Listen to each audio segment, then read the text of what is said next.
நான் பிறந்தப்போ உனக்கு ஒரு வழி கொடுத்தேன், இந்த மாதிரி உனக்கு நான் ஃபெயிலா போயிட்டு இருந்திருந்தேன், அது ஒரு மனசுக்கு ரொம்ப வலியா இருக்குல்ல. இந்த மாதிரி வலியை மட்டுமே தரமேன்னு எனக்கு ஒரு இதாயிருச்சுமா. உன்னை கஷ்டப்படுத்த வேணா, நீ தாங்க மாட்டேன்னு நான் மட்டும் சொல்லாம விட்டேன். அப்படியா?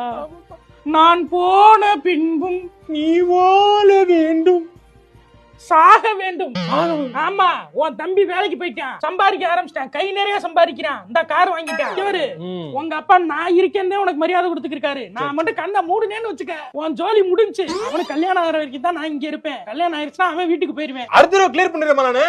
எக்ஸாம் கிளியர் பண்ணிடுறேன் அடுத்த வருஷம். என்னத்தை கிளியர் பண்ண நீ வந்து உட்கார்ந்து பாக்கியலட்சுமி பாக்குற, சிறகடிக்க ஆசை பாக்குற. டைவர்ட் பண்ணணும்னு சொன்னாங்க. வேலைக்காரியை வச்சு கல்யாணம் பண்ண மாதிரி ஒரு சீரியல் வைப்பாங்களே, என்னடா அது? அது இப்ப ட்ரெண்ட் இல்ல, வேற ட்ரெண்ட் மாதிரி இல்ல. அதையும் உட்கார்ந்து பாத்தியா நீ? பாண்டியன் ஸ்டோர்ஸ் வரைக்கும் பாக்குறியே. இங்க பாரு, எக்ஸாம் எழுதி பாஸ் பண்றனா பாஸ் பண்ணு. உன்னைய பார்த்தா எக்ஸாமுக்கு பாஸ் பண்ற மாதிரி தெரியல.